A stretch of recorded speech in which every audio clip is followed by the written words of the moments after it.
Mega Man X is one of my favorite games of all time. When I was still in elementary school, I had a friend that lived across the street who had a Super Nintendo like I did, so we would share games back and forth. I had Killer Instinct, which I'd bring over to his place, and he had Mega Man X. At this time, I didn't even know there was an original Mega Man series, and I'm not sure how long it would be before I learned that fact. X was my first, and it took us ages to learn how to beat every normal stage and get to the Sigma stages. I've subsequently played through all of the other X titles except for X8, including Command Mission, which, as a small aside, has the best Mega Man design to have ever existed.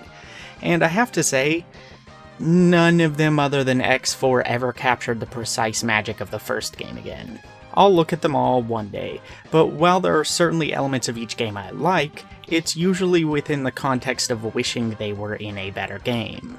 Outside of the actual X series, I've yet to find anything else that captured what I was looking for either. There's a very specific cadence to the combat and level design, a specific balance to the upgrades. There's something about X1 that I haven't found anywhere else until now. Gravity Circuit is the game I've been waiting for upwards of 3 decades now. I went into this game expecting to enjoy myself, absolutely, but I'd become so disillusioned with the idea that I could ever find exactly what I wanted, to the point that I had chalked it up to just being nostalgia. Honestly, I don't know what this video is going to look like, because there are only a few things I would criticize about Gravity Circuit. Usually when I start playing a game, I'll take notes one of two ways. Either I'll steadily take them as I play, both good and bad, or I'll start slow, and then once I get a few good notes in, the floodgates open and I'll end up with a mountain of them at the end. This was a case where I finished the entire game and was then like, wait, I haven't taken a single note. When I sat down to rectify that, basically nothing came to me until I thought really hard and got rather nitpicky. To the best of my ability, I'm going to explain why that is. Gravity Circuit is basically, what if Mega Man X, but with punching? That might sound awkward as hell to you at first, as it did to me as soon as I first pressed the attack button and learned I'd have to get up and close to enemies to deal damage. Once you're comfortable with X, there's a very deliberate pacing that flows unlike most other games that try to emulate it. But importantly, it's not a flow that has an obvious optimal solution.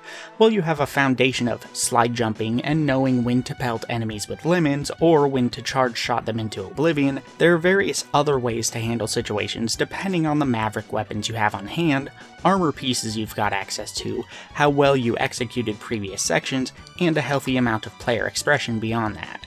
Later games would either destroy this careful balance with broken stage design, poor enemy placement, enemies that stop the player too effectively, enemies with too much health, or secrets that are too tedious for their own good, etc.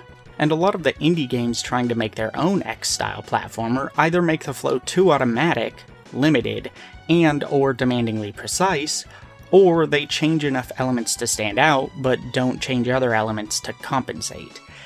Gravity Circuit nails this flow right, by truly understanding the core feel of X and recognizing that replicating it doesn't mean you have to make a character that plays like X. Your punches in Gravity Circuit are fast and feel good, and there's no charged shot equivalent. Enemies largely never take more than 4 punches to take down, sometimes less. This means you're stopping a bit more than X on average, sure, but it makes up for this with 2 complementary changes.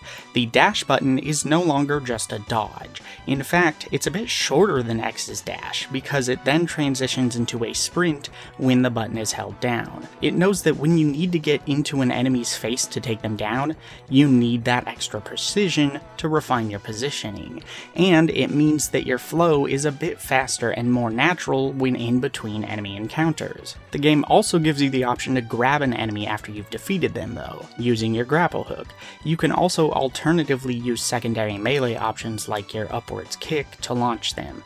Either way, They then become a projectile. When holding an enemy, your movement isn't restricted in any way, and enemies are often situated in such a way that you can turn a single defeated enemy into a combo, toss them at another, and if they make contact, that second enemy is immediately defeated and enters a grabbable state themselves. You can probably already see the depth appearing, and how this mimics what makes X-Flows so good, while still allowing for player expression and on-the-fly alterations to how you tackle an obstacle. Despite being completely different, that intangible, moment-to-moment pacing of the experience feels remarkably like X, more than any other game I've played, including all of the other X titles. And importantly, it doesn't only feel like that once you've absolutely mastered the experience, like the later Mega Man Zero titles. Every facet of Gravity Circuit's design seems to be in service to this specific element of the experience, whether it be the abilities your paint jobs give you, or the bursts you're awarded for beating bosses, or the ability chips you can buy for rescuing civilian bots. Much of the optional abilities here can be similar to other games, sure, but it's all augmented to support Gravity Circuit's other design changes, or is completely original relative to the X series. And yet if you've played X as much as I have, you'll feel at home so quickly that it's almost frightening. Speaking on these upgrades for a moment, this is another place where other platformers of this type can sometimes fail. It's incredibly difficult to design new abilities that provide just the right amount of utility and versatility. To design them so that, in their own way, they all either feel competent or overpowered in ways that leave you frustrated in a good way, that you can't have all of them at once. It means there are a near endless amount of ways to play through the game, depending on which abilities you want to combine. And since these abilities are unlocked based on which boss circuits you tackle, in what order, and the civilians you save along the way, your path through the game can drastically alter how you choose to approach situations. To my knowledge, there also isn't any boss weakness chain, so you're more free to experiment based on which ones you can tackle most effectively. And, once you've beaten the game once or twice, which abilities you want to prioritize. Each boss defeated earns you 2 burst techniques, which are special attacks that use up a resource you gather from enemies. You can have 4 burst abilities available at once. Meanwhile, you can equip 1 paint job for a special ability, and 3 chips that also offer both passive and active abilities of different types. The combinations feel endless, but the impression you get is that they're also endlessly useful. One thing I praised about Mighty No. 9, in spite of how weak so many elements of that game were, was the way bosses were handled.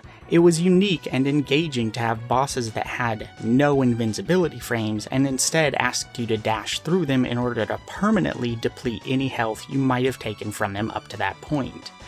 Gravity Circuit does something similarly clever. In Mega Man X, bosses act like we all expect. Deal damage and they'll get a bit of invincibility. This pushes the player to not waste time on weaker attacks because you have the same weight either way. Therefore, the cadence when using the X-Buster is charge, charge, charge, attack, dodge, charge, charge, charge, attack, dodge. It feels good, but it's one of the few places where the design is decidedly restrictive, especially since the bosses are all basically only weak to one other Mavericks weapon as well. Gravity Circuit instead makes it so that, like with Mighty No. 9, the bosses don't have invincibility frames at first. Behind the scenes, they have a meter that builds, not unlike how revenge values work in Kingdom Hearts 2.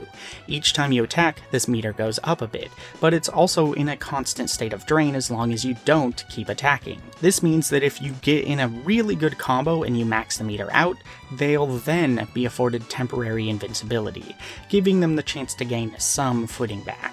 But the player can alternatively avoid maxing out this meter to keep the enemy in a damageable state indefinitely. Both options work, and it means the boss can be a threat while still being damageable 95% of the time you're engaged in battle with them. Halfway through a battle, they'll gain a longer stint of invincibility, and use a sort of desperation move. These signify a bit of a phase change, giving the battle a small break without doing the Mega Man X3 thing with desperation moves, where they spend 4 billion years completely invincible and can spam the move back to back to back if they want to be annoying. The pacing of the battle is nearly always always in your hands in Gravity Circuit, and all of this just feels so wonderful. Failure has been modernized while also offering meaningful stakes at the same time. No more lives. You will infinitely respawn at the last checkpoint when you die. However, you will respawn with an empty burst meter, and this includes when facing bosses. To balance that out, each checkpoint can totally refill your health and your meter for a monetary cost, and that cost goes up each time you use it during that stage. This gives the player an infinite number of retries, but heavily incentivizes actually learning the section or the boss you're stuck on, rather than spamming burst techniques on each respawn to force your way through. Do that, and you'll find that you struggle to afford upgrades when you get back to base. Enemies in Gravity Circuit are varied. I don't think there's anything here you wouldn't have seen before, but they all feel particularly good to come up against. Stages are unique, some more vertical, some more horizontal, some more open, and others more restrictive. The music is phenomenal, genuinely as good as the best you would find in any X title. Secrets are plentiful, there are alternative modes and modifiers unlocked when you beat the game. Bosses are all tough enough without being nightmarish, and their unique techniques help them to stand out from each other, even if, again, they aren't necessarily anything you've never seen before. There are really only 3 things about the game that I didn't think were exactly what I could have hoped for or more. This section won't take long, so hang on tight. Firstly, I feel like the secrets could have been hid a bit more creatively. Most of them are just behind cracked walls you can break through, which is fine, I like that as a way to hide things, but it's less interesting than offering a variety of hiding places. Finding secrets in the early X titles was one of the best parts, and even though I wanted to find absolutely everything this game had to offer, there wasn't anything truly hidden. No super secret like the Hadouken in X1, or the gold armor in X3, and the civilian bots you can rescue are nearly all behind these breakable walls too, rather than putting more in areas that are simply in challenging to reach places. I'm glad nothing is permanently missable, and if you fail, you're never locked out until you restart the stage. But it's kind of disappointing that things like the ultimate paint job are obtained by just beating most of the bosses again in the training area. To go along with this, while I love the amount and the variety of chips, bursts, and paint jobs, I'm also still partial to watching a character grow with armor pieces over time. Finding them in early X titles is one of the most satisfying things I've ever experienced in any game, and one of the worst choices that series ever made was eventually making it so that you had to get every piece of a set before you could use any of it. Maybe this wasn't easy to do if their sprite for the main character was built in a specific way. It's hard for me to say, but it's still sorely missed. And finally, while the grapple hook is great as a secondary weapon, and fun to use most of the time for movement, there is one element of it that, in a few particularly challenging spots, was very annoying.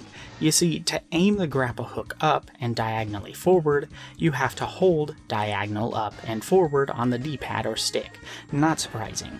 But that means once you're grappled successfully, if you don't stop holding those directions, you'll swing forward and start shortening the length of the chain, which you can adjust up and down.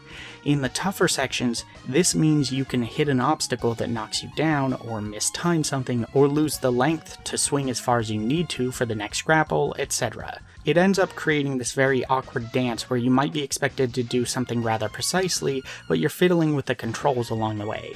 It's entirely possible that I'm doing something wrong. The rest of the game is legitimately so well designed that it almost feels like I should be blaming myself here and taking more time to figure out what I'm missing. But either way, this made a very small handful of sections more annoying than they needed to be. I'm sure they'll get more enjoyable as I master the game, but considering that's basically the only real design fault I experienced, I'd say that's an enormous win. And that's Gravity Circuit. I know this video isn't that long, but it's largely because there isn't that much to contemplate the quality of, or justify my feelings on. I genuinely never thought I'd experience a game that takes after Mega Man X that was this great. I had resigned myself to replaying X1 and X4 on repeat forever, but this was an astonishingly good surprise, and I'm so happy that I can now start playing it on repeat forever as well. Hopefully we'll see more of this in the future.